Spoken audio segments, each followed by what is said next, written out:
So guys, welcome back to another episode of the Ike Mma show, or we call it the Ike MMA podcast, whichever you prefer. I'm joined in the studio here today with Joe Turner, who I was about to say mixed martial. You're not an MMA fighter, you're a Muay Thai kickboxing fighter. Muay Thai Yeah. based, yes, mate. What? How look? How you feeling? How you doing? I'm all good, mate. Yeah, I'm training hard. In full swing for a fight at the O2 coming up in 4 weeks Saturday. So yeah, I'm really looking forward to it. Awesome. And your next fight, which is going to be against, is his name Anton Austin? That's correct, yeah. I saw the promotional poster for that 9th of July. So it's still over a month away, but still, I mean, when it comes to sports, especially not what I can see in combat sports, you don't let anything go, you don't let anything slip. Have you started your fight camp already, your preparations already? Yeah. To be honest, I love being in the gym as it is. So I'm kind of training all the time. We like, especially in Muay Thai, I feel like a lot of people take fights on short notice because we're always training and things like that. I've done that quite a few times before. I've taken short notice fights, but yeah, I'm training full swing now, cutting weight, getting down to the weight class, things like that. And yeah, 4 weeks to go. I feel like when I'm going to be a week out, I'm going to be ready to go, fit, strong, hitting hard, feel great. I've seen how you perform in the ring. You sent me a reel the other day, and I, I commented on that spinning elbow. It looks really, really lethal, really dangerous. I mean, it looks for a split second like nothing's happening, but you see the other guy get dropped, and it's like you would hate to be in the receiving end of that that spinning elbow. But I've seen you fight. But what do you make of your opponent? As in, what's he like? As in, do you? Let me just say, I also listened to the interview you had with Notorious Fight Gear. Shout out to Notorious. Um, you said that when you don't know anything about your opponent, you actually like that. You prefer that. You prefer your challenge to be like. I mean, are you sure? Why is that? Um, I feel like when you get to a certain level in like fighting and things like that, you should be able to adapt in the ring, if you get what I mean. So it shouldn't matter. Like you can ask any fighter that's had a few fights. You can have all the game plans in the world. When you get in that ring, you get punched in the face. It all goes out the window completely. So I feel like you should be able to adapt. If and 9 times out of 10, whenever I have prepared for fights before, my opponent doesn't actually fight how I've actually prepared. So it kind of, I feel like most of your camp should just be getting yourself strong, getting yourself fit, learning new little tricks, skills, things like that, and yeah, going from there. And just as in when it comes to preparing for the fight, as in just okay on any typical fight, this fight, maybe your past fights and potentially even future fights, though of course, as you evolve and as you grow, as you're gaining more experience in the sport, as in how do you normally prepare for the fights and what's your fighting camp like, your training, your nutrition and dieting, what's it like? Yeah, so over the years, my training's it's really changed, to be honest. I used to be very, very traditional kind of Thai style. The further you run, the fitter you're gonna get. That was the mentality. Whereas now I incorporate in terms of my fitness training. I try and swim at least once a week. I've incorporated hills into my running now. So what I'll do is I won't do as long of a run, but in our local area, we've got a hill that's literally like that. It's really, really steep, and it probably is about 3/4 of a kilometer long. So I do a 7-kilometer run and then do that hill, which is less impact on my joints. It's a lot harder to do. In my opinion, I'm making up for the distance and doing less damage to the joints, if you get what I mean. Yeah. We take the mick out of it at Shinkit. We always say, if you can run up the hill, you're fit enough to fight, kind of thing. So yeah, I've been doing that 3-4 times a week minimum. Swimming once a week. I'm hitting pads almost every single day. I'm clinching almost every single day. I'm sparring, heavy sparring, probably twice. Sometimes maybe, actually, I'd say twice a week max. I'm sparring 3-4 times, but the other 2 sparring sessions are light tippy tappy, just working on reflexes. And yeah, really, I'm doing what I always do. In terms of my opponent, I know I said I don't usually train for my opponents, but like you said, I'm training for his awkward, erratic style. I know when he gets in trouble, he throws them horrible spinning elbows. And yeah, we've covered it. We're covering it, and we're preparing for the spinning elbows. But to be honest, I feel like I will outclass him in terms of technique. I feel like I'm a far better technical fighter, and I know I am already, so I don't need to worry about that. I just need to not get caught. That's the only thing I'm worried about. And to be honest, even if I do get caught, I don't think it's going to faze me. I feel like in terms of his power, I've seen him fight before. I feel like I'm going to out-strength him, out-technique him. I feel like I will be the better man on the day by far. Nothing what you've seen of how he fights, or even how he's upped his fighting game by a notch or whatever. Nothing that you've seen in his of the weapons he has in his arsenal phases you to go back to the drawing board and say, no, I need to change this, I need to change that, I've got to improve this. Good. No, not to be honest. The only things I'm worried about are the things that I don't see, if you get what I mean, because he's very good at doing that. He's very good at throwing that really quick spinning elbow. He's very good at throwing the big elbows, and I think he's got very good boxing as well. But his gym in general, they're very erratic fighters. They're very unorthodox. They're not. They've got no rhythm about them. So usually someone's a little more readable. However, like Anton, he's very difficult to read. So what I'm focusing on is just making sure when I get in that ring, I'm switched on, I'm sharp, no mistakes will be made. And in my opinion, as long as I don't make any mistake, I will beat him convincingly, and I will beat him. Good. That walk, the walkout, no, let's say the walk in from the backstage to the ring or the cage. What's that like? I mean, nothing as in nothing. Because how do I put this in words? There's nothing that nothing that makes you afraid or just even gives you second thoughts just there and then at the last minute before you, let me say, walk into the lion's den. Yeah. You can ask my coach, and I'm generally not lying. I am an absolute. I'm not sure if I'm allowed to swear on here or not. You can swear, say anything you like. I'm an absolute bitch. Honestly, I'm a little girl when it comes to fighting. In terms of getting ready and stuff like that. Honestly, when I fight, I panic. I get so scared. I get so nervous, and then as soon as I get in that ring, I switch. I don't know what it is. I don't know whether it's an adrenaline rush. I don't know whether it's right. Like, I've got to switch on now. There's no choice. I don't. It's to be honest with you, and I will openly say it to anyone. It's a mask, if you get what I mean. Yeah. Inside, I'm screaming. I'm petrified. Outside, I'm like, yeah. Like, it's a very it's like a don't show fear kind of situation. Yeah, I understand. And I feel like everyone deals with it differently, but I think of it as I teach all the kids at the gym. I teach a lot of kids. I train a lot of adults, and I feel like a lot of people, in a way, some of them kids look up to me. Yeah. And if I show fear, it doesn't look good. Yeah. And I feel like I need to set an example for the kids to look up to me, if you get what I mean. No, absolutely. And absolutely. To be fair, you're walking into a ring against someone that's going to try and hurt you. The last thing you want to do is show that you're scared of them, if you get what I mean. Oh, definitely.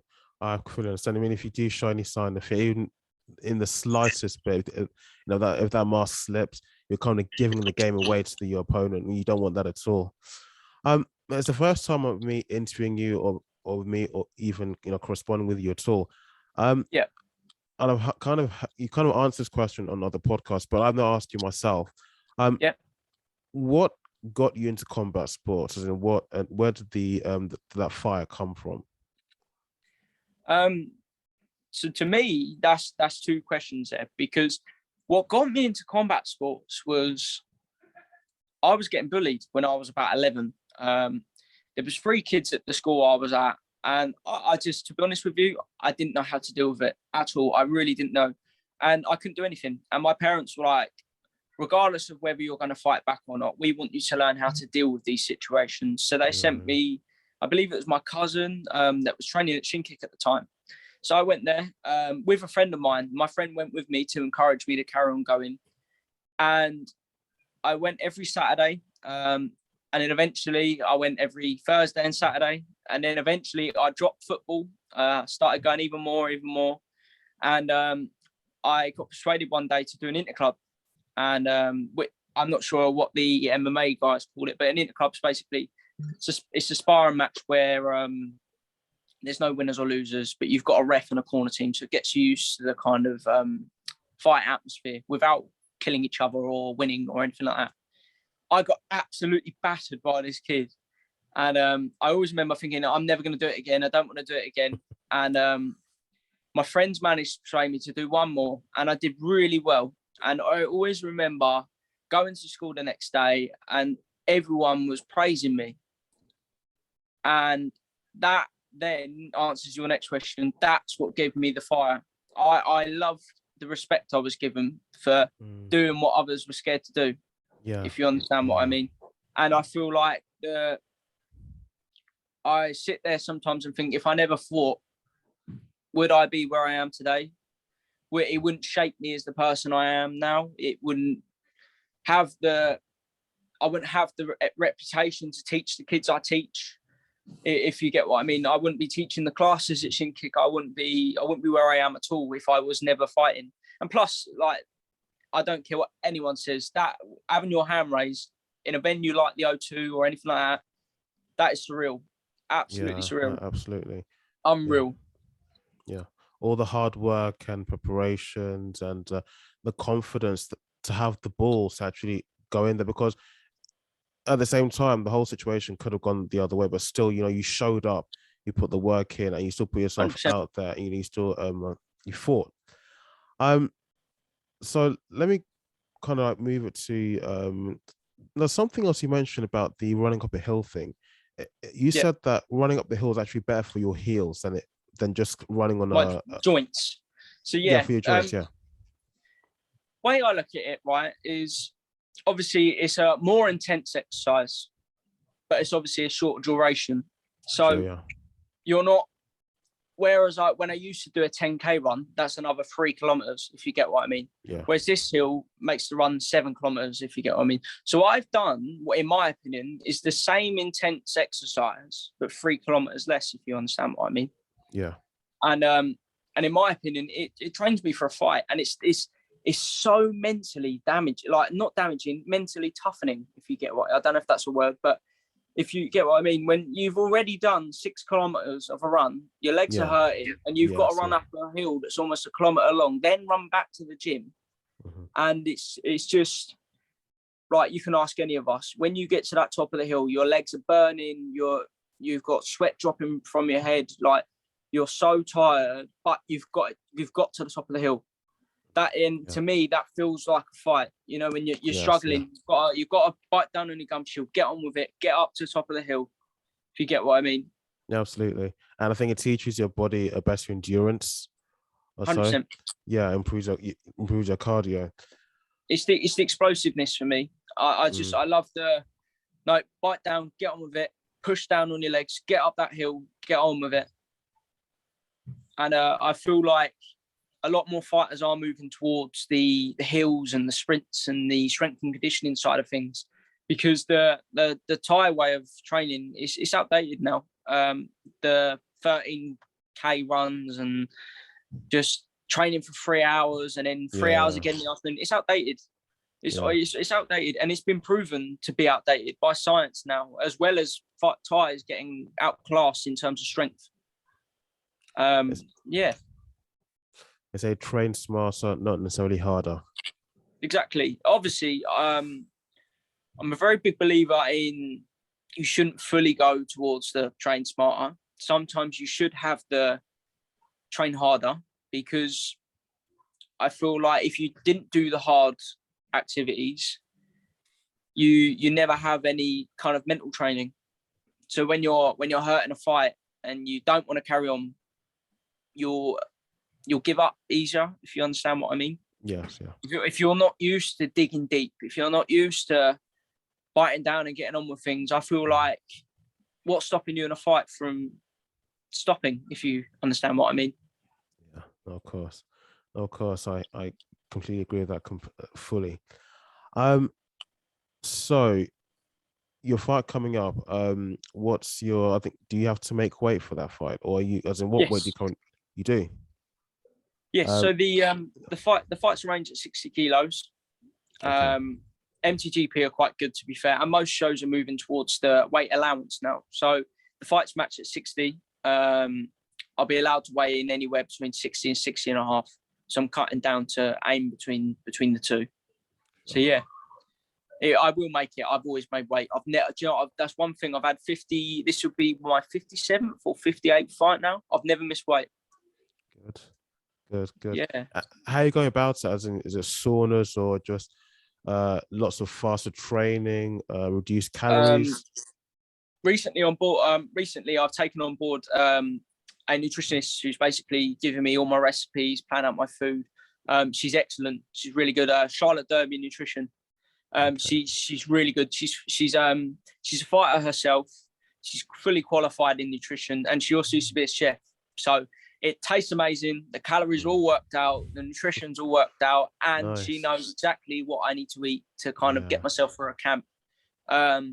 So I've taken her on board, and so far the weight's falling off. I'm doing really well. I'm not even hungry as well, which is something, because usually when I'm cutting weight, I don't really have the recipes and stuff like that, and usually it's kind of like bland. But no, she's excellent. It tastes brilliant. I'm making weight. Hopefully I can be a kilo off on the day or 2 kilos max, and then just sweat the rest off. Nice. That's good. I mean, you never had to, you never had to be so drastic and so severe, even with your weight cut, to make weight that it's kind of involved you. You know, I've seen certain situations in the bigger promotions, guys are going for their weigh-in, and then they step on the scale, and lo and behold, they might make the weight, they may not make the weight, but you can see on 1 or 2 occasions, I've seen the athletes faint. And I kind of said this repeatedly now. I've heard some stories of people hear their brains rattling in their skull. It's no good for you. It's no good for you at all. Like, why would that be good for you? Like that you should. I understand that you should be cutting weight, otherwise you'll fight giants. But I feel like if you're cutting too much weight, it affects your performance, and it also takes the fun out of it. If you're trying to train for a fight, I think the key to being happy is to enjoy doing it as well. Yes. When you're starving all the time, when you're constantly cooking boring food that tastes horrible, and like, where's the fun in that? And you should enjoy the sport. At the end of the day, like, it's very it doesn't give back enough compared to what we put in, if you get what I mean. Yeah. And I feel like the minimum you could do is enjoy it whilst you're doing it to make it worth your while. I did hear when you were talking to, to Notorious Fight Gear, that you would like to, as you progress and as you get more fights beneath your belt, you would like in the future to fight for one championship. Yes, mate, 100%. That's where the money's at. So you wouldn't like to fight, although I know it's one championship, they've got their own kickboxing. They've got Muay Thai as well, yeah. You wouldn't like to maybe, and it might involve you kind of changing stance a little bit in terms of between Muay Thai and mixed martial arts. You wouldn't like to go for a promoter, say closer to home, like say the UFC, Bellator, or even Cage Warriors? Well, obviously, to do that, I'd then have to completely move sport. Whereas if I stuck to Muay Thai, because that's my roots, if you get what I mean. Yes, yeah. I feel like if I move to MMA, it's a lot of commitment. I'd have to pretty much ditch what my hobby is now to work on my ground game, to work on my wrestling, to work on literally everything. Whereas at the moment, I sit there and think like Muay Thai, it's enough commitment as it is. I couldn't manage to do all them other martial arts at the same time at the moment. Yeah. Well, no, finish. Go ahead. And I was just going to say, like, but then again, it goes back to it. I wouldn't enjoy doing that, even though it'd be where the money is and stuff like that. I wouldn't enjoy it. It's not where my heart is, if you get what I mean. And now one championship's doing the £50,000 bonuses and stuff like that. And Liam Harrison the other day, he got $100,000 bonus for one fight in a Muay Thai fight. Like, it is possible. And the money is there, but you have to get on one to kind of be there, if you get what I mean. Yeah, no, I know what you mean. There's so many more sacrifices you have to make. Yeah, I really don't mean to cut you short, but I've got a client waiting for me outside. Oh God. Joe, thank you so much for coming on the show. I would ask you to give shout outs, but I don't, from what you just said, I don't think you'd have enough time for that. But look, thank you so much. And on July 9th, MTGP, good luck, and hopefully see you back here on the podcast soon. Take care. Thank you. I'd love to come back on, and definitely. I really thank you for having a chat with me, and I really enjoyed it. Let's get another chat back on, and let's discuss things. Absolutely. Thank you so much. Take care.